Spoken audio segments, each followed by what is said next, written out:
औरत, एक दर्द भरी कहानी। रचना एक मध्यम वर्गीय परिवार से थी जिसने अपनी स्नातक की पढ़ाई पूरी कर ली थी और अब वो अपने घर पर ही बच्चों को ट्यूशन पढ़ाती थी। रचना का रंग गोरा था और वह दिखने में बिल्कुल गुड़िया की तरह थी। रचना के माता पिता उसकी शादी के लिए एक अच्छे लड़के की तलाश कर रहे थे। तभी रचना के मामा एक लड़के के बारे में बताते हैं। वो कहते हैं कि लड़के का नाम विनोद है, वह किसी कंपनी में मैनेजर है और महीने के 70,000 कमाता है। रचना के माता पिता ने लड़के की फ़ोटो देखी तो उन्हें लड़का पसंद आ गया। जब रचना की मां ने रचना को लड़के की तस्वीर दिखाई तो उसने कहा, जब आप दोनों को लड़का पसंद है तो मुझे भी पसंद है। अब दोनों के परिवार ने मिलकर शादी की तारीख तय कर दी। रचना और रचना का पूरा परिवार बहुत खुश था और होता भी क्यों ना, आखिर उनकी बेटी की शादी एक अच्छे घर में हो रही थी। रचना की शादी पूरे धूमधाम से की गई। अपने मन में बहुत सारे सपने संजोए अब रचना अपने माता पिता के घर को छोड़कर एक नए घर चली गई। कुछ दिन तो उसे अपने माता पिता और अपने घर की बहुत याद आई, लेकिन अपने पति और ससुराल वालों के साथ धीरे धीरे वो वहीं की हो गई। अब वो अपने ससुराल में खुश रहने लगी, किंतु उसकी खुशियाँ ज़्यादा दिन तक नहीं टिकी। कुछ महीनों बाद उसके पति का व्यवहार पहले जैसा नहीं रहा। रचना से वो चिड़चिड़ा सा रहने लगा। वो अब न पहले जैसा उसे प्यार करता और न ही उसकी बातों को मानता। रचना को समझ नहीं आ रहा था कि वो क्या करे। वो बस रोकर अपने दर्द को कम करने की कोशिश करती। एक दिन रचना को पता चला कि विनोद सिगरेट पीने के बहाने छत पर जाता है और किसी लड़की से बातें करता है। जब उसने विनोद से पूछा कि आप रोज़ाना छत पर जाकर किससे बात करते हैं, तो इस पे विनोद ने जवाब दिया कि वो मेरे ऑफिस का फ्रेंड है, बस उसी से बातें करता हूँ और तुम अपने काम से मतलब रखो, ज़्यादा सीआईडी बनने की ज़रूरत नहीं है। वो बेचारी क्या करती, वो अपना मन मारकर चुप रहती, बस मन ही मन रो लेती।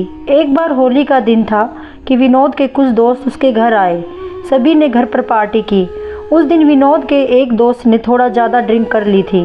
उसने नशे में रचना के सामने जाकर कहा, भाभी आप इतनी प्यारी और मासूम हो, फिर भी विनोद दिन भर उस घमंडी निशा से बातें करता रहता है। लगता है कि आप उसका सही से ख्याल नहीं रखते। ये सुनकर रचना का शक यकीन में बदल गया। अगली सुबह जब रचना ने विनोद से पूछा कि ये निशा कौन है और क्या लगती है आपकी, विनोद ने कहा, मैं तुम्हें क्यों बताऊं? रचना ने कहा, मैं बीवी हूं आपकी। विनोद ने कहा, देखो तुमसे पहले वो मेरी लाइफ में आई है। इस बात पर रचना बोली, तो फिर मुझसे शादी क्यों की? विनोद बोला, बस तुम अच्छी लगी इसलिए शादी कर ली।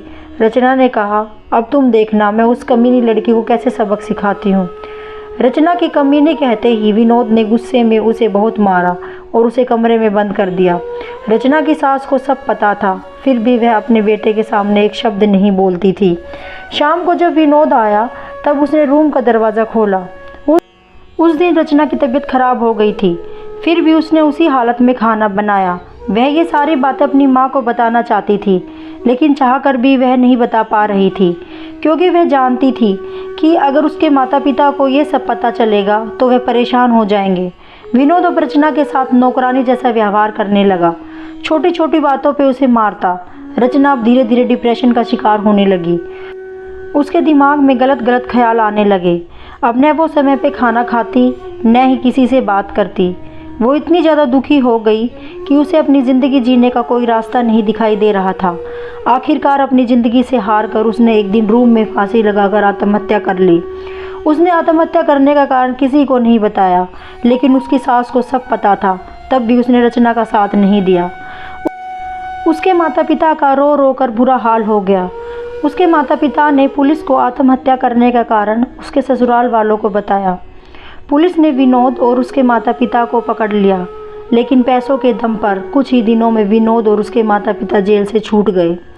जीवन में अक्सर अच्छा दिखने वाला इंसान अच्छा नहीं होता।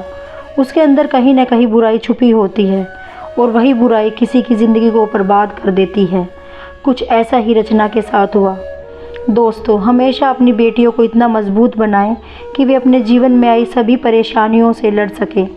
वे इतनी कमज़ोर ना हों कि उन्हें आत्महत्या ही समाधान दिखे। अपनी बेटियों को समझाइए कि दुनिया में तुम्हें कोई भी तकलीफ़ है तो हम तुम्हारे साथ हर पल खड़े हैं, ताकि रचना जैसी बेटियां अपने आप को अकेला समझकर आत्महत्या ना करें। दोस्तों, आपको हमारी कहानी कैसी लगी हमें कमेंट करके ज़रूर बताएं, और अगर आपको हमारी कहानी अच्छी लगी तो लाइक, शेयर, सब्सक्राइब करना ना भूलें। धन्यवाद।